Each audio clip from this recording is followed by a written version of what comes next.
Good morning.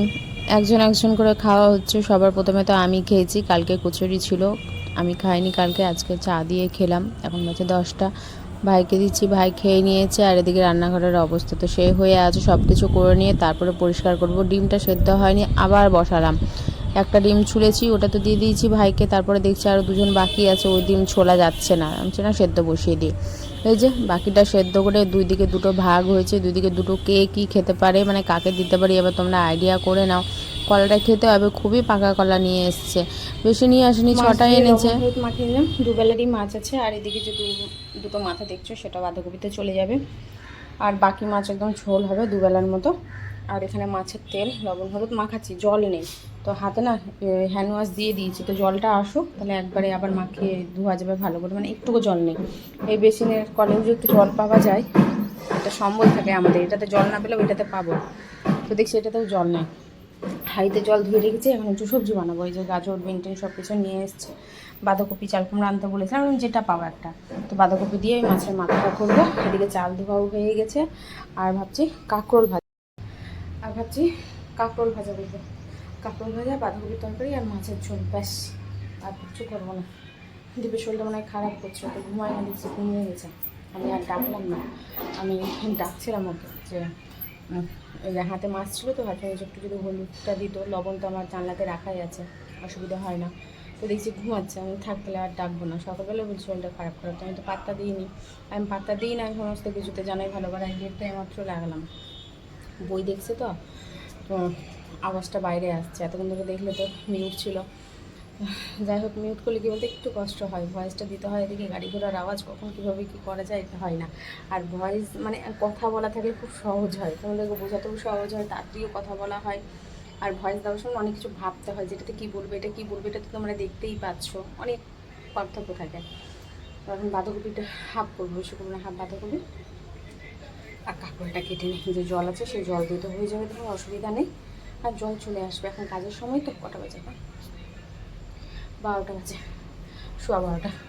তো time মতো ভাবছি 2টোর মধ্যে কিন্তু রান্নাবান্না কমপ্লিট করে উঠবো। ঘরটা পড়ে আছে, ঘরটাকে আবার ঝাড়বো মুছবো, 2টোর মধ্যে মনে হয় না হবে, 3টে বাজবেই যা মনে হচ্ছে। দেখা যাক। কালকে পুরনো কাপড় বিক্রি শুনতে পেলাম, কানে শুনতে পেলাম, কিন্তু বাইরে গিয়ে দাঁড়ালাম, কোথাও দেখতে পেলাম না, না এই গলিতে না ওই রাস্তাতে যে ডাকবো কাপড়গুলা ছিল, ভালো মিলে দিয়ে দেবো এই যাত্রায়, পেলাম না দেখতে। কানে শুনতে পেয়েছি কিন্তু দেখতে পাইনি, আর কী করার। তো আর দেরি করছি না, ফটাফট করে অতগুলো বাসন মেজে উঠলাম। হাতের অবস্থা দেখো শুরু হয়ে গেছে, একভাবে জল নাড়া গেলে না এই এক অসুবিধে হয়। এই কাঁকরোল ভাজা বসিয়ে দিলাম, এদিকে মাছ আর বাঁধাকপির জন্যে আলুটা একটু হালকা করে সেদ্ধ করে নিচ্ছি। বাঁধাকপিটা হালকা করে একটু সেদ্ধ করতে হবে। বাঁধাকপিটাও বুঝতে পারিনি, একটু বুড়া বাঁধাকপি নিয়ে এসছে। তরকারি থাকার থালা কোথায় গেল?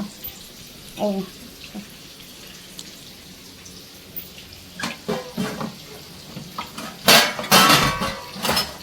আমি খুঁজেই পাবো না কিচ্ছু।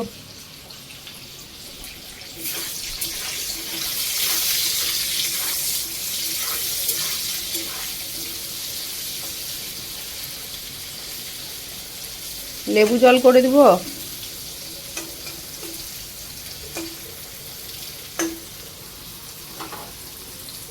রান্নাঘরটা কি করে রেখেছি শুধু একবার তোমাদের দেখাই। এক চোট মাছ ভাজা হয়েছে, এই চোটে মাছ দিয়েছি, আঙ্গুলে এসে ছিটে পড়েছে, যেখানে তেল ছিটে পড়েছিল হাতে অনেকখানি পুড়েছিল, তার একটু উপরের দিকে হয়েছে, এবার ওই জায়গাটাতেই হয়নি, কিছু করার নেই। কী করবো বলো, ফোসা তো নেবে, 100% জ্বালা করছে। ওই বড়ো ছনিটাতে যে কাজ করব, বড়ো ছনিটার মুখটা ভোঁতা, না মাছ উল্টানো যায়, না মাংস নাড়া যায়, কিচ্ছু করা যায় না। ওই কড়াই বলছি, সরি, ছন্নির মুখেই লেগে থেকে যায়, ওই তার জন্যই আমি ছন্নিটাকে ধরি না, নাহলে তো ওকে নিয়ে আমার কাজ করা যায়। ভীষণ কাজের একটা বড় ছন্নি থাকলে বুঝতেই পারছো অনেকটাই হাতের শেফ হয় আর কি, তেল থেকে সেটা বাঁচা যায়। যতই লবণ দিই তেল মানে ছিটবেই। তো সমস্ত কিছু কমপ্লিট হয়ে গেছে, শুধু বাকি রয়েছে মোছাটা, তো এখন তো মুছবো না, রান্না হচ্ছে, রান্না কমপ্লিট করে রান্নাঘর পরিষ্কার করে ঘর মুছে তারপরে আমি যাব স্নানে। কারণ এই রান্নার একে তো গরম, এদিকে আমার সিলিন্ডার না, গ্যাস ওভেনের যা পরিস্থিতি। বাঁধাকপিটা সবে মাত্র নামলো, মাছ ভাজা কাঁকরোল ভাজা হয়ে গেল, তারপরে আমার আলু সেদ্ধ যেটা বসিয়েছিলাম সেটাও হয়েছে। তো একটু ট্রান্সফার করে নিলাম এদিকে, যেহেতু এটা একদমই ধিপ ধিপ করে জ্বলছে আর মশলাটা তো কমিয়েই ভাজতে হবে। তো ভাবলাম যে বাঁধাকপির যখন মাছ ফুটছে তো ভাজা হচ্ছে যখন, তখন এদিকে এটা করেই নিই। তো আবার ওই দিকে দিয়ে দিলাম, মানে ঝোলটা ফোটার ব্যাপার আছে আর বাঁধাকপিটা আস্তে আস্তে হওয়ার ব্যাপার আছে। মাথাটা যখন ভাজি মানে বাঁধাকপিতে দেবো, যে রুই মাছের মাথাটা এত ফেটেছে, সেই একই জায়গাতেই এসেই আবার তেলটা ছিটে পড়েছে, গরম তেল। আর আজকে হাতটা পুরো শেষ আমার আজকে হাতটা, জানো না কি অবস্থা হয়েছে, এত তেল ছিটে এসে পড়েছে হাতে, আমার ডান হাতে, গলাতে, যে কি বলবো এই মাছ ভাজার সময়, বিশেষ করে রুই মাছের মাথা। আর এদিকে টুকিটাকি সব কিছু হয়ে গেছে। আর ঘর মোছা কমপ্লিট নাকি এখনও মনে করতে পারছি না, থামো আমার তো কাজ ওরকমই। ও আচ্ছা মনে পড়লো, 2:45 বলেছিলাম, 2টোর মধ্যে হয়তো হয়ে যেতে পারে বা 3টে, কিন্তু এখানে অনেক টাইম লেগে গেল। 3টে বাজে, এইমাত্র সমস্ত কিছু কমপ্লিট করে উঠলাম। এখন ও খাবে না, ভাইও খাবে না, দেরি আছে বললো খেতে, বললো যে 4:30 বাজবে আমার খেতে। তো ও তো যেন ওই সময় খায়, আর আমার এই সময় খেয়ে অভ্যস্ত। ওকে একটা কাজ দিয়েছি, যে কাপড় মেলতে দিয়েছি। আমি যে কাপড়গুলো মেলো, যে কালকেরটা ভেজানো ছিল আর আজকে কিছু বেরোলো, মানে কালকে থেকে আজকে 4টে নাইটি বেরিয়েছে, সেই নাইটি আর একটা চাদর, মোট এইগুলোই ছিল। তো বললাম যে তুমি মেলে দাও, আমি এদিকে এসে তো মেললো। আমি এদিকে স্নান করে বেরিয়ে এসে ওদিকে ধূপকাঠি জ্বালিয়ে তোমাদের সামনে আসলাম। জোডো আর আমি খেয়ে নেবো, আমি থাকতে পারছি না, প্রচণ্ড খিদে পেয়েছে। আমি তো খেয়েছি সেই সকাল 10টার সময়, চা দিয়ে। কচুরি নিয়ে এসেছিলো কালকে, তো কালকে তো আমি আর খাইনি, ওই মশা পড়েছিল তরকারিতে, সেই ইয়েতে না আর খাইনি, মানে আর সকালবেলা খেতে একটা ভালোও লাগে না, 8:30 বাজছিলো। তো তরকারি তো ফেলে দেওয়া হয়েছে, কচুরিটা ছিল, তো কচুরিটা আজকে চা দিয়ে খেলাম, ওই খাওয়া। আর শুধু জল খেয়ে গেছি, লেবু জল এই সমস্ত কিছু খেয়ে গেছি। মাঝখানে ওদেরকে একটু লেবু জল করে দিলাম, খেলো। আর আমি তো জল খাচ্ছি আর কাজ করছি, আর একটা জায়গাতেই কতবার বসা পড়েছে ব্যাপার।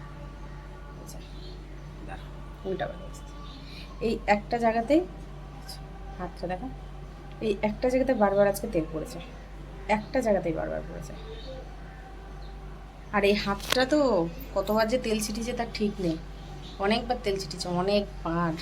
আজকে হাত থেকে শুরু করে ওই আঙ্গুল থেকে যাচ্ছে তাই অবস্থা হয়ে গেছে আজকে।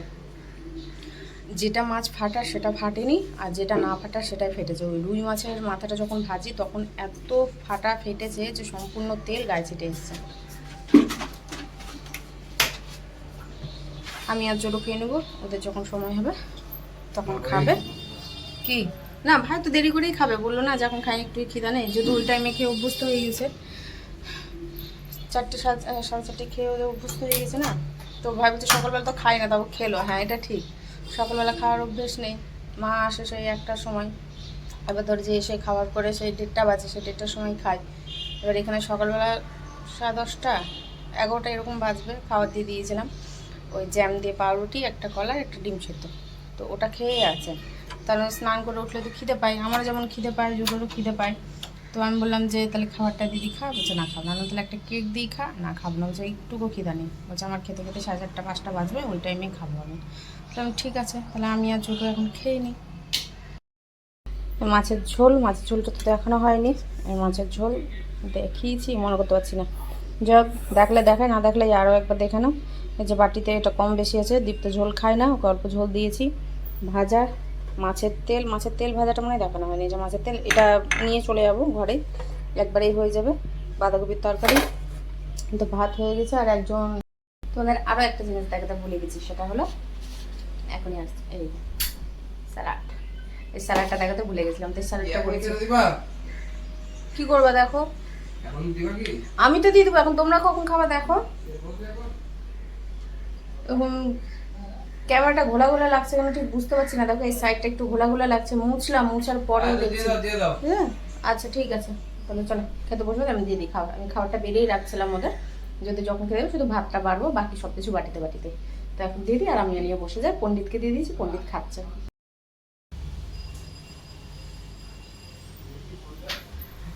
আমরা সবাই একটা ঘুম দিলাম, ঘুম পেয়েছিল খুব। আর ও দেখছি বাবু এসেই করছে, বসে গেম খেলছে, আমরা ঘরে আছি আর ও বাইরে বসে গেম খেলছে। কি অবস্থা এটা করতে পারছো। চোখে মুখে একটু জল দিয়ে আজকে কাজল দিনে তো কেমন লাগছে চোখটা দেখতে, আর মুখটা যেন কেমন লাগছে, মানে একটা অভ্যাসে পরিণত হয়ে যায়। হ্যাঁ প্রত্যেকটা জিনিসে দেখবে একটা অভ্যাসে পরিণত হয়েছে। ফোনটাকে আমি এভাবে রাখতেই জানি, শুধু এইভাবে উঠিয়ে দিই, মাথাটাকে এইভাবে ছেড়ে দিই। এবার দেখো তো কত সুন্দর লাগছে। মুখ চোখে জল দিই, দেখি কিছু খাই নাকি, তাহলে কিছু খাওয়ার করি। একটু আমি লবণ জল খাবো, লবণ জল বলতে ওই লেবু দিয়ে একটু খাই, ভালো হয়েছে। আমার চোখটাতেও একটু ইয়ে দিই, পাউডার বলছে, একটু কাজল দিই, তাহলে দেখতে ভালো লাগবে। আর চুলটা উপরে উঠে রেখেছি, প্রচণ্ড গরম লাগছে, ঘর ঠিক মতো হিট হচ্ছে, এই কুল হচ্ছে না, হিট বলছি, মানে ঘুম থেকে উঠে মানুষ ফ্রেশ হয়, মুড ভালো থাকে, আমার মনে হয় ব্রেনটাই চলে গেছে, উল্টো পাল্টা কথা বলছি আমি। রাতে তো রান্নার ঝামেলা নেই, তাও যদি কিছু একটা করতে হয় তো অবশ্যই করবো, সেটা নিয়ে অসুবিধা নেই, সেটা রাত্রে, এখন তো সন্ধ্যা হয়েছে আর কি, 6:30 বাজে। চলো ঠিক আছে, পরে আসছি, চোখে কাজল দিই। ওদেরকে আম কেটে দিলাম আর বেঁচে গেল আঁটি, সেই আঁটিটাই আমি খাচ্ছি। তো আজকে সারাদিনে ব্যাস এতটুকুই আপডেট, কেমন লাগলো অবশ্যই জানিও। আর আমটা বেশ মজা ছিল খেতে, বেশ মজা। তো দেখি পণ্ডিতকে এক টুকরা দিয়ে আসবো, নতুন ফল এবছরের আর কি। ও আম খেতে ভীষণ পছন্দ করে, ভীষণ ভীষণ। তুমি সারাক্ষণ ওকে আম দাও, আম খেতেই থাকবে। কিন্তু গরমের জন্য ওকে আমি আম দিচ্ছি না, যে পেটটা ছেড়ে যাবে, পেটটা খারাপ হয়ে যাবে। আমাদের পেট খারাপের ব্যাপারটা আলাদা, কিন্তু ওর ব্যাপারটা আলাদা। তো এখান থেকেই আমি দিয়ে দেবো অল্প একটু, লেলটা দেখছে মুখের খাবার, অল্প একটু দিই ওকে প্রতিদিন বলতে কি, যখন খাবো তখন ভাবছি একটু একটু করে ওর মুখে দিয়ে আসবো, তাহলে আমটা ধরে যাবে ওর পেটে। তারপরে না ওকে আম মুড়ি খাওয়ালে বা শুধু আম খাওয়ালেও কোনো অসুবিধা হবে না। তো ও এত বেশি পছন্দ করে যে একটা মানুষ মনে হয় হার মেনে যাবে, আমটাই যা একটু খেতে পছন্দ করে, ও বাকি ফল হারগিজ পারবে না ওকে খাওয়াতে। তো আজকের মতো এতটুকুটাই।